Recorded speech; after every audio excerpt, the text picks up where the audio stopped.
this, right? You really want to get as much vision as possible. And Sableye is somewhat the only Pokemon that comes close to the most ideal way of getting information without getting caught out. Not just the information, but we also saw OnlyFun play that really nasty score I was comp. going to leave it to that to explain. So that was also a factor. But we're not going to look at score comp here. We are looking at some late game madness from both teams across the board. Gyarados and Tyranitar being the first picks from both of these teams. But for OnlyFun, they're going to compensate their Tyranitar with a Umbreon pick. Now, this does leave the Trevenant in the pool, and we do know for a fact that ONYX, they do like to run this, especially onto Jinkies. So very likely going to be a choice here if they want to pick up their defender. Otherwise, if they leave it in the pool, I'm kind of curious to know what is more important. And if it's a Hooper, totally get it. Hooper is one of the best supports in the game right now. The resets, gotta love them, and the global mobility as well. And usually, like, even though when we see the Hooper, we usually see paired of it alongside with the Umbreon. So which I think is something really great that it was somewhat picked up for the side of Rufus here, right? Because it just works two ways, right? You can use it as a defender if it's required. You can also use it as a support healer. It just works that great. So this at least helps them, and then I guess, not sure whether they read the situation, but more of the fact that I think it's just a opportunity. It's great, they picked the Hoopa here, so not a lot of healing is going to be coming out for themselves here, so very dependent on the Hoopa to follow up with this resets here. I mean, besides the resets, the global presence of course fantastic here. Traveler is great for you to set things up, and even better to assure you whether Minlook is going to be the option here. That's like, you see, this is what I'm saying. A lot of versatility is something that all of this team really likes to go for. Having more options is better than having no options at all here. So now ONYX has no choice. You don't have a lot of options left on your belt here. Slowbro, don't get me wrong. Slowbro, fantastic defender, but not something you really require that can answer your current situation here. This is kind of interesting coming out from OnlyFun. So all of today, we have seen them be very aggressive in their laning stage. Like from the get-go, they're always trying to go for those early game rotations. Correct. But look at the lineup here. So you're running double defenders, but this should be a Wish Umbreon if you want to have that sustain. You've got the Trevenant as your frontliner. You have what's probably going to be a Scyther here for Genkai. Your backline attacker as that Pikachu. Interesting that they've actually decided to go for this, because it does seem like it is a bit more of a defensive comp compared to what we have seen so far from OnlyFun. Whereas for ONYX, they do have a lot of early game too. Like, sure, the Gyarados needs a little bit of help, but like Blastoise, great team fighter. Delphox, another great team fighter. Sylveon as well to power up the Delphox. I like seeing this too. But I am curious to know, like, what's the thought process of picking up the Sylveon over the Trevenant? Because I do feel like this team is missing out on the utility that a Trevenant could bring to the table, because we have seen how impactful Trevenants have been for setup for these teams, for their front line, for zoning. Trevenant does so much. The thing is, I believe they try to opt to go for a little bit more damage. Like, sure, don't get me wrong, Initiation, being the guy that really set things up for you, is always fantastic. But Sylveon is a little bit versatile, right? You have this beautiful Fairy Frog that really allows you to get in and out, very fast cooldowns. A lot of damage coming in from Hyperforce or Mythical Fire if required, but I don't think they will opt to go for the Mythical Fire. Hyperforce is definitely going to be the one to go for, because to best support the Magic Card would be to either to get the necessary pickoffs or to at least try to trace out your aggressors here. So I think so far it's been pretty great. If you're able to have the ability to actually do damage or chase out anyone from your lane, that just gives you so much space. Definitely. Now, let's see how these lanes are going to go for these teams, because I have to say, this is a much slower game than I'm used to seeing, especially from a team like OnlyFun, who have just really turned up the game to an 11 in their previous matchups, playing much safer, especially considering that they are investing everything into this Tyranitar pick for this top lane matchup. Now, of course, they are not really slowing down the progress of this Magic Carpet. It is level 4. Both top laners are level 4 at the moment. But I'm kind of curious to know, like, who is going to be the higher impact top laner for these teams, because yes, they're both late game scaling Pokemon. Who is going to have the upper hand? You know, I was actually about to ask you a very similar question, but not about the late game actually. It's more, it is who has the responsibility, especially on the side here for ONYX. At first, I thought it was going to be the Sylveon to be the one to really set the pace here, because pretty sure it's going to be Genkai with the side on the other side for ONYX. But then again, I think about it. We're going to be having this Gyarados very shortly as well, and Pupitar is going to take some time for him to get to the Tyranitar here. So would that mean that not just the Sylveon or the Gyarados instead to be the one to set the pace to transition them into this late game skill? Well, if you want to talk about setting the pace at this point of time, right, I guess it's going to have to be ONYX, because you will get the evolution there for the Gyarados. There is still a little bit of time until that Tyranitar kicks in. And also, you want to take advantage of the fact that this Umbreon has not evolved. Rufus has struggled to hit that level 4, and unfortunately with a Gyarados in lane, I just don't really see this happening. And unfortunately, Scyther goes down to the Sylveon. That is massive, because that Scyther is a massive early game asset for OnlyFun. So ONYX, they are really trying to capitalize on this early game weakness that OnlyFun has. So Pupitar goes down, and look at this, 3 Pokemon coming in to reinforce, but Rufus has to be careful, has to run away from that Hyper Voice because he's very low. Yeah, you know, the thing is, if they still stick around with that first goal post, there could be the chance for forward to punish. However, ONYX, they're here to win it as well. So not taking any chance and falls back. Gets a nice time with the bounce as well. Mean look, defensive mean look. Absolutely well timed and well positioned.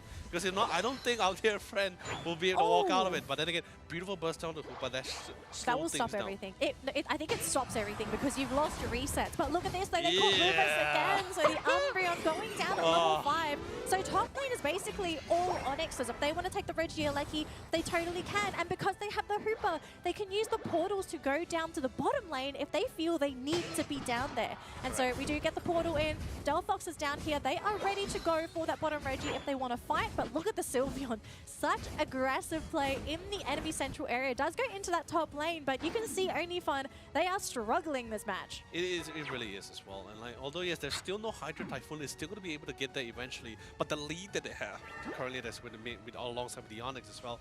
Oh, sorry, alongside with the Gyarados as well, really ensuring that every step of the way we are slowly building up to that final game that we're trying to the final outcome we were looking for. Your service coming in as well. Hydro Pump not doing a lot of damage, but then again, still able to secure that Regieleki because they know for the fact that Regieleki is going to be a little bit difficult of a challenge, especially when you have such a massive Gate Guardian of a Gyarados sitting at the top side. Yeah. Now, I think for ONYX, they're probably not too scared about the Regi as well because it was just the Reg Ice. It wasn't an attack or the defensive bonus. It was the health regeneration. So it was mostly just for the experience. Like for OnlyFun, they still want this because they need the experience. Correct. But for ONYX, I would love to see this team actually deny this from the enemy side because they realize they know how important this experience is, especially for that Tyranitar who is now level 8, almost level 9, so should be evolving very shortly. Now, looks like we are going to see G-Finky's just causing an absolute ruckus in this lane, surfing all over the place, eating the opponent's berries, but should go down to the Thunder. The Surf though connects,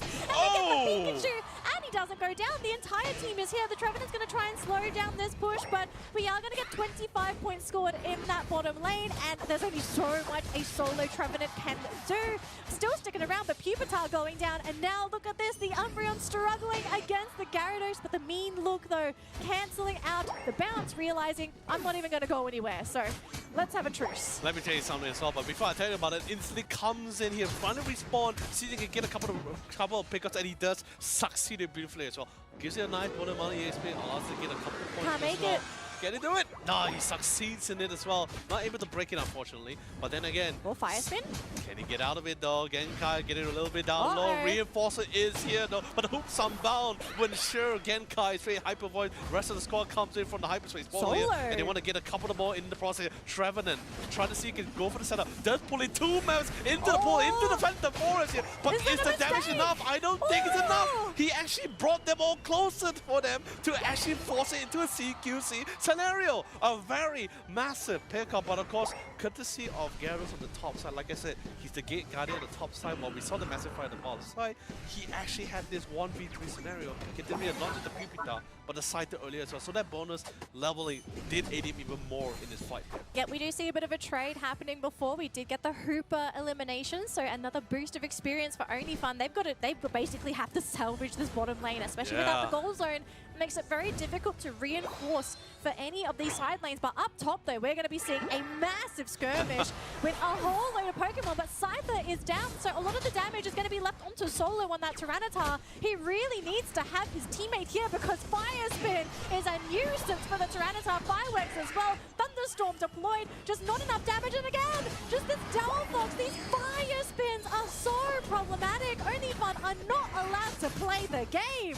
And Rufus keeps getting isolated as well. He's nowhere near enough to even get the necessary heals. Genkai respawn, comes back into the mix, but gets hit by one ability and it's already half HP. And of all the all-rounders, he's definitely not on the bulkier side, so he does suffer from the constant pokes. ONYX, though, they really want to try and get the snipe, but it's so hard with a Scyther and a Tyranitar there. And the defenders, I mean, you're looking at Jinkies and RK. They are stuck together. They are trying to ensure that none of them are there for those battles. But the Umbreon, first one to go down for OnlyFun, they still managed to get the Regieleki. So it's now up to ONYX to prevent the Regieleki from going in that goal zone. They want to keep the mobility. The Hooper portals are too important here, but we are seeing a slight battle here. A teleport will reset 3 players on the side of ONYX. We're still seeing Solo stamp around in that top lane, but they realize there's just no way they can push the Regieleki forward. So back to wild Pokemon it is. Get your experience and get ready for Rayquaza. That's coming in the next 25 seconds. But then again, despite the disparity, right, scoreline isn't really too far apart. Level race as well, not too much difference as well, except for the fact that there's still 1 level hit in some of their Pokemon. The threat is still a large. But this is huge. If you're going to give the defensive buff away. Oh, but no, you got reset! Can they do it in time? They've got 5 seconds. They should be able to do this unless Scyther comes in for a steal. No steal? No, I think he's trying to aim to see if he can go for a pickoffs here. They have a mean look. Are they trying to go for a battle down there? Because it was Umbreon and Scyther. We're seeing some health bars go down for the Trevenant. They do manage to isolate the Sylveon. If they can get this knockout, this would be big, but they do have the Fairy Frolic and Scyther having to jump on out. Midnight Prance, huge! No. That's huge though! It's been baited and it didn't even get the connection, so no Prance for this Ray fight. But look up top, we have a Tyranitar. He's super fast and he wants to score this 80-pointer, but the battle is going to be happening in the bottom lane. No Tyranitar, so Solo is going to have to rush down there. Trevenant's not with the team. They're coming back in, and now because they have this 2-point lead, ONYX, they either have to go for a micro cap somewhere or they need this Rayquaza. But then again, with everyone being so on the full defensive here, they need to try to find an opportunity on the Ting and the armor. It's just that difficult. They got him. They melted it, completely burst him out of commission as well. One of your main damage to the Unite move committed, not able to get on top of his hands on Rufus, but it still didn't matter. Now one player is out of commission and out of the picture. It becomes a 5v4. They're trying to play the positioning here. This tangle dance on back and forth here. None able to find the connection. Pretty great, pretty good CC, but there's no follow-up for it as well. All these controls, all these damage is just not there to follow up with it. Hydro Typhoon for the counter initiation here on top of the Tyranitar here, but he doesn't have the Umbra. There's no heals, there's no sustain. He can't last for too long. And of course, comes in with a 2-turn streak KO pickoff. Oh my goodness, ONYX dancing the tango, just 3 steps ahead of OnlyFun at every single turn, utilizing every asset available with their roster of Pokemon, using the hyperspace holes for the escape. I think the fact that they were able to pull that play off and keep the Delphox up and going. Solo, this man was struggling. Yes, you're a Tyranitar, you are big, you are tanky, but if you can't even keep on your targets, doesn't really matter, out-sustaining them. That's what I'm saying, right? Like Jinkies. No Scooby-Doo or Mystery Machine is needed to find a clue for what went wrong. Let me tell you something. That game, that fight was so methodical and calculated, it was pretty much seems like a done deal for them as well. But still, picking off Genkai so early into the fight, that really threw a wrench into their whole plans there. Look, if we could have our drawing segment, I think we absolutely would have it there, because just seeing how that started, it was such a strange play to come out as well from Genkai, because you would think to make such a surprise play, I don't think anyone expected that kind of play, but to come in, and he wasn't even close to being able to just nipping someone in the bud and getting out of there. He sort of jumped in, and he was stuck in no man's land. His team was nowhere nearby. They don't have a Blastoise of their own with a Typhoon, and it's great and all for the early to mid game, but late game you heavily lean on your teammates to be able to help finish Pokemon off, and you become more of the Psychic Solaire Pokemon, right? The stuns, the disables, the disengage. I would love to see a different Pokemon for this player, because I think they need to give him something that scales. And that's back onto the whole Inteleon business. Like, why are we not seeing some of these scaling attackers anymore.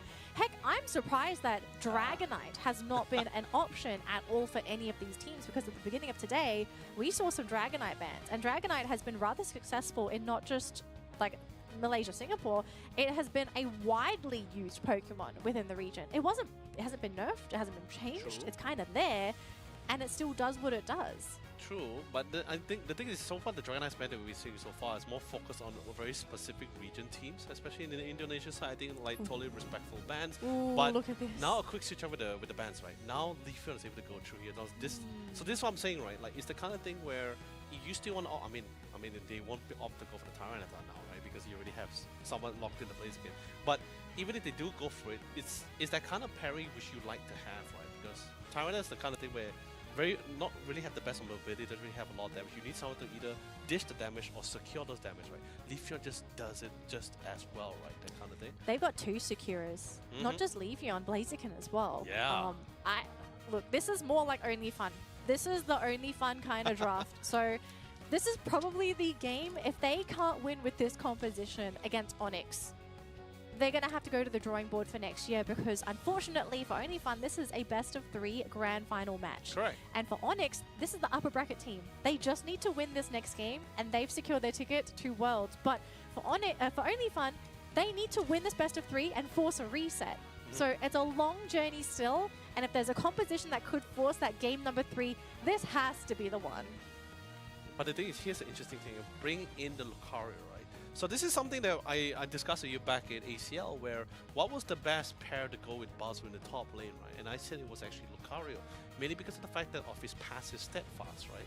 If he actually reduces his HP all the way down to less than 50%, it's pretty much properly like a second focus band, right?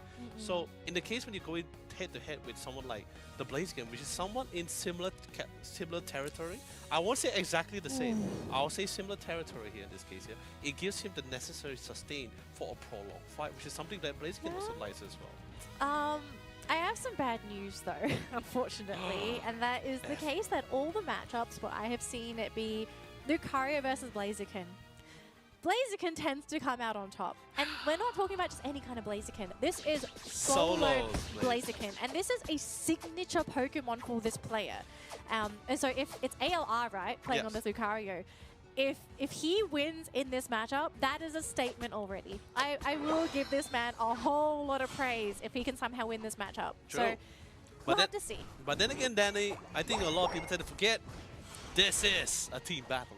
It's a team battle. I mean, yes, there are times a particular player alone can carry the whole team, but of course, a lot of steps needs to be, a lot of points needs to be acquired here. And step 1 is bringing in your central laner into that top lane. So remember, this is Genkai on the Sylveon. They can dish out quite a bit of damage if they want to, and it's Mystical Fire. So this is rather scary for a lot of these like 1v1, 2v1 situations. Mystical Fire Sylveon is probably one of the biggest bullies in the game up until you get those higher levels. And the worst part is that when you're such a mobile Pokemon, and also not the most beefiest one like the Scyther and the Lucario, Mystical Fire is gotta be almost quite detrimental. And they're bringing Jalion as well, so all of the EVs coming in. They're saying we need to get Solo his level 7. So Lucario down, Chansey just grasping at straws, taking the berry and abandoning lane, saying guys, we gotta abandon ship because they're going all in on this top lane. They know how important Solo is in this matchup, and I absolutely agree with this play. It is going to come at the expense of that bottom lane, unfortunately for OnlyFun, but we've seen this happen multiple times. They're happy to sack that bottom lane if it means they get Solo to where they want him to be. Which I think is also really great, right? ONYX understands like, hey, you know, you want to go all in on the top, fine. We will handle damage control, but at the same time, we'll try to get some respective trade, which is exactly what we see at the bottom side. Cypher? But the invasion, just to try to shut him down as much as possible. It's scary as it is when you have the Mythical Fire Sylveon, but paired with the Leaf with such a mobile, agile Leafeon with the Solar Blade, it feels like you can almost secure any pickoffs here. What is this roaming duo of Sylveon and Leafeon? This is actually almost kind of gross to look at because you have some of the highest damage dealing evolutions in the game roaming around at their power spike. And there's very few Pokemon that can actually stop stop this kind of rotation unless they make the misplays happen and they take too much damage and then someone comes in and just snaps them up. Top gold zone is broken. Solo is level 7. He's a Blaziken. He is ready to dumpster this level 5 Lucario. But at the same time, we see the side that the Delphox also not only break the bottom side. We see, you see what I mean? Everyone, it's so amazing to see two of these great teams just trying to understand, okay, fine, you are elevating, so am I. We're always ensuring that when the final fight actually comes down, we are not going to be the one having the short end of the stick here. We are also capable to hit you hard head on here, which is why I'm still loving the fact that we're still seeing Genkai just trying to see if we can find any opportunities at the central area. The steal! I just can't believe it, right? Lucario steals away the LCQ Lucky in the top lane. That is thievery right there. Down both the Kurup having to eject out. War Turtle's going to be out of the picture here, having to bring in the Cypher though, turning around onto the Umbreon, and Grid may be able to salvage this if he can get the steal on the Regice. That would be fantastic. They're holding on though. The Delphox getting the final hit. Oh my gosh, ONYX, they smell that ticket to Hawaii and they want it really bad. I mean, this is exactly what the series is all about. To determine the best of the best to represent to go to Honolulu, Hawaii. I can't believe it. Both Reggies being swiped away from OnlyFun after working so hard to set themselves up for those objectives. So look at this. Level 10 on that Scyther. You are only level 9 on your core Pokemon on OnlyFun. The whole reason that you draft this lineup is you want to play early. You play fast, you snowball. And the whole reason of snowballing is you want to be over-leveled. You need to out-level your opponents. That's not happening. This is what I'm saying, right? It's like when two teams are so pretty much at odds at each other, and skill sets is pretty much even, right? It just comes down to how you interact the game. What's the individual skill play, right? Things like sniping Reggie, like, okay, Regice, still 50-50, right? Still pretty even amount of Pokemon trains at the bottom side. But Regieleki is something that shouldn't have happened. That should never have happened. I mean, Lucario swiping it away from a Blaziken, that's almost unheard of in those cases. Now, it looks like Rufus, he did manage to get caught out, but thankfully the resets are there. We still have Jinkies and Dragons sticking around, but Dragons actually wanting to go home, having to assist in that top lane. And look at this, Lucario getting the assassination there onto the Blaziken. This is actually big news because Blaziken is supposed to be the carry Pokemon for OnlyFun. He is their late game insurance because Blaziken, great at secure, can turn into an absolute menace, but there's not a lot of disables on the other side, and that's what's happened. ONYX don't have the best disables. They have slows, but that's basically it. This time we do get the secure, but Solo going down to the Scyther, so sure you get the Regieleki, but look at the levels that Grid is picking up here, level 12. This is great because especially once he got the intel, the Leafeon is focusing on another target as well. He just decided, you know what, I'm just going to go for everyone else. They just can't outrun me. But then at the same time, they are getting the respective trade. Not just two, not just one, not just two, but 3 in the process here. And they still keeping this going as well to secure as much points as much as possible. Danny, let's be honest, it's a very scary role. Oh my god, it's a Reggie steal. If this gets stolen, I will question everything. Jinky? Typhoon going to be used, but no. Respect, they held on, they saw the Typhoon coming. But the unfortunate thing for Jinkies here is that he's used this at the 4-minute mark, so there's no way he can use another Typhoon before Rayquaza. So if they want to try and team fight here, obviously OnlyFun will know that this is going to be on cooldown, but the same thing for ONYX, they can't use those openings. But the solo knockout onto the Blaziken is some great news. Yeah, and it's so difficult for them to really try to burst out Grid, especially not within the vicinity of the Blissey as well. The Bliss assist is there for the sake coming for Dragons, and of course Softball is always fantastic money here. But that damage, Jalion, you gotta keep yourself in check. You're within enemy territory, nowhere not too far behind. But then again, CZ Umbreon still managed to get 40 points in at the same time. Really back and forth down the wall. Surf. Wow, nice jump out of the surf as well. Not going to be able to push back, but hey, he's still fine. So tense for this matchup because ONYX are so close to qualifying for Hawaii, but for OnlyFun, they have to win 2 games and another 2 games after this. You know, the crazy thing about this, Danny, is like these are storms that these two teams need to weather through, right? Oh, hang on a minute though. Genkai, maybe get Jinky solo. No, he's fine. He has the eject out, but that means it's going to be on cooldown for the next 90 seconds. You don't want this. This is such a scary opening here because they don't have the Blastoise. It's going to be coming back here. There is no Leafeon. Leafeon is in that top lane, but they want to break this goal zone. They get the 30 points in, 2 points to break it. If they want to break it, they absolutely could. The point advantage in favor of OnlyFun. ONYX need to take the Rayquaza, or you gotta go for that team wipe. And with 30 seconds to go, if Reggie Alecki gets taken here, this is another huge advantage for OnlyFun because ONYX are gonna have to deal with this. Yeah, but they can't afford to take this head on here, so they have to let the Reggie Leg through. They already taken this into account as well. That's why you see some of the members currently positioned to the top side. Or actually, they might just let it slide. Will they actually let it slide? No way. Hold on, wait. The Lucario is still, he's getting the intel first. Leafeon wants to dump those points. So many points on that Leafeon, but look at the positioning as well, saying, do we want this? Actually, no, it broke the wall. Yeah. Rayquaza's here. They're going for the rip. So much damage, do they by the have way. the secure, though? Can they get it? Who gets the secure?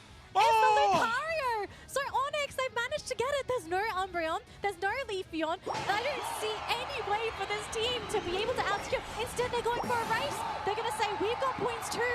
We're just going to score our points. They've got the home base, they've got the tier 2 as well. 345 to 316. Yeah, the Blastoise is there, but if they can beat them on their goal zone, we've still got plenty of time limited. Still fighting, but Downforce needs to get back. Or no, Downforce is trying to farm for points here, and Grid is calling on the roll. There's not a lot of Unite moves left on the hands here, but they're still pretty much confident they can defend this 2 goal posts. And the best part about this is that with the top secondary goal post destroyed, they only have the Predators 2 coastal, which is relatively close within close proximity and vicinity as well. Now it all comes down a point differential of 70 points, sorry, 70 points plus here. You got a minute to go, and they have to try and break the shield here for Jinkies, because if Jinky scores here, this just extends that lead. So now they got Jinky, it. no shields on him, and you're not going to have a Blastoise for this potential last battle. 25 seconds. No one's going for back caps. We have the Eldegoss sitting with 40 points in the bush. If the Eldegoss goes down here, though, this would be big. Scouted out by the Blissey. OnlyFun. This is your only push. It's your only chance to go. You have to bring it to a game 3. This literally comes down to this, right? Not the Unite We moves is have currently right. Unites. They have Unites as well, but no Bliss assist. They got straight for the home base. They're saying, you want to fight? They want to fight. We're going to fight on your speed. Oh, God. 20 seconds to go. Somebody has to score Hydro something. Typhoon. Hydro Typhoon is there. Oh my gosh, we've got no more Unites. We do have one more Cold Cloud Crash. They're trying to score. Oh, no. They actually use it. They managed to get the KO on the Sylvia. 10 seconds. Can anybody score any points? I can't believe it. I think we're actually going to see our winner right here, ONYX. Can anyone score? They did I it. think that's enough. Oh no, they didn't! They pulled it through! They didn't need to win the 1v1s because it is still a team battle around. They won it as a squad, they won it as a team, and they pulled it through with the secures as well. The plays from ONYX and also the bravery for OnlyFun. They dove in the middle of the speed flux because they did not want to fight on the goal zones. Yes. We all know fighting on the goal zones, you're dealing with health regeneration, you're dealing with shields. If you can force the fight on the goal zone, on the speed flux, you're not getting that bonus. Yeah. And the fact that ONYX, they didn't take the bait. They said, you want to fight on our speed flux? Like, you can stay there. You're not on either of our goal zones. We're just going to stay where we need to defend. And you're slowed down as well, so it's just like, hey, you know, that's great. You're pretty much in quicksands now, and we don't have to confront you too much. And because not all of them was on the positioning as well. Not all